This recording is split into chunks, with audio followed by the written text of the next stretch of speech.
My name is John May.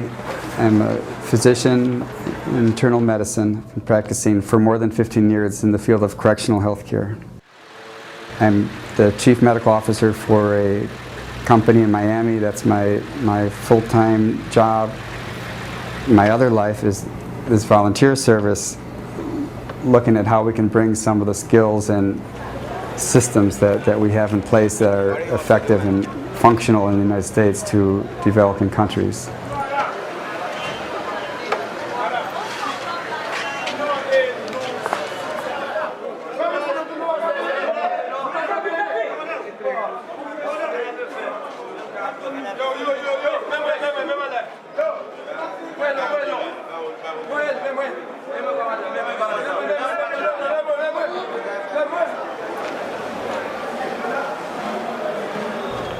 I flew into Haiti this morning to continue our work at the prison. I go to the National Penitentiary every 2 months or so, sometimes more frequently than that, to follow up on some patients and try to deliver care and make steady improvements in the system there.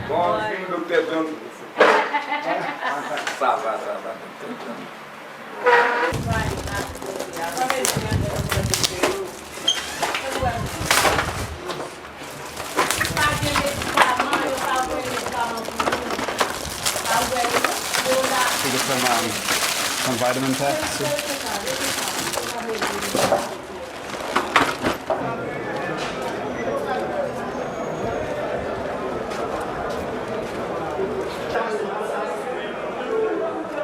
Prison officially is designed for about 1,050 persons.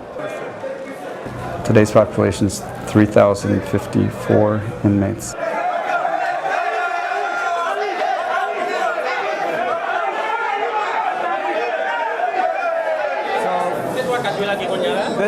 This is the Titanic building. It was built just a few years ago with international funding, but it never had any provision for plumbing. We thought at the time that people could leave their cell areas and go out and use the toilets, but it's so crowded now they have to keep it locked down almost all the time. So you'll see the waste all over the floor and the water as they hose down the areas, but the smell will be obvious. But to urinate, you have to go through the bars. To defecate and put in a plastic bag and toss it out. So this is the focus of the intervention now.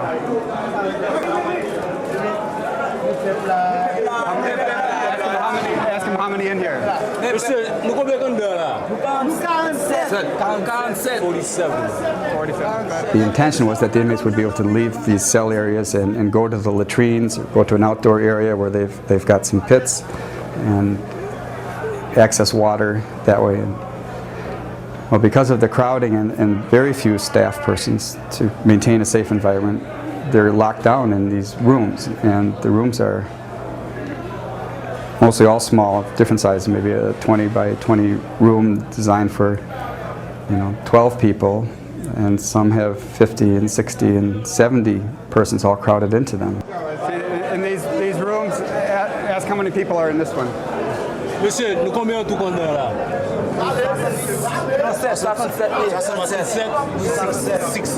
67. There's no running water, no plumbing. They're allowed out maybe an hour a day to shower or get some exercise. Soap is very important. It's a commodity that the inmates really need and appreciate. And fortunately, soap is heavy, but at least we bring 1 suitcase full of soap, and I always, before the trips, run to the flea market or a discount store. We fill a suitcase with soap that we can distribute.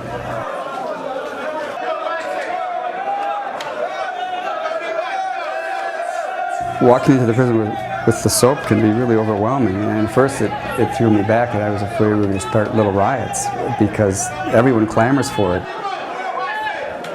It's a sad thing to see the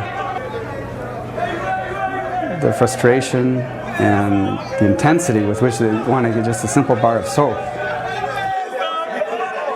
I don't think we will cause riots with the soap, and we haven't, and I've come to appreciate that somehow this place has not blown up.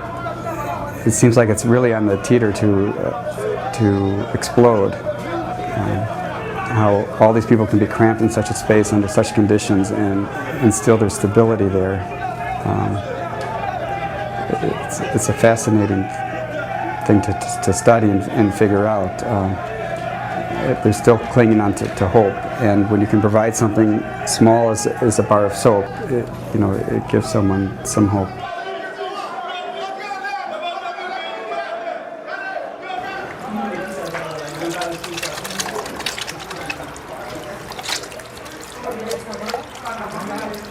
Reflex. And the Jeffrey live with you. Hey, doctor. We're not sure what he has. He started with beriberi. You can find it in the literature in World War II camps. Prisoners would get beriberi, but it started emerging here a few years ago.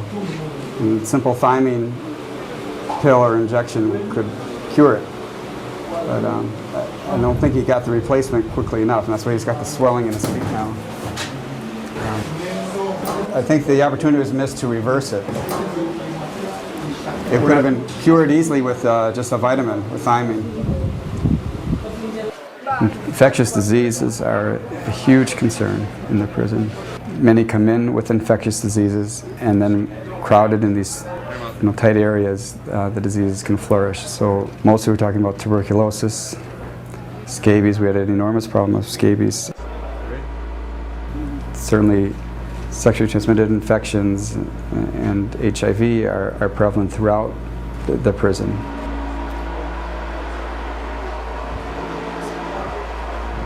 When was your last test that you said you had it? A year ago. Here or in the States? Shanlos, Gladys Fucci. Okay. What was the result then? It was negative. Okay. These are rapid tests, and so they're a preliminary. It's not a final. But it's concerning me. The preliminary test is positive.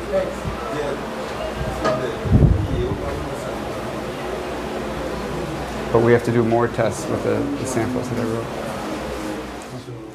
Tuberculosis, HIV, sexually transmitted diseases are things that if they're not properly managed within a medical setting, they can develop drug resistance.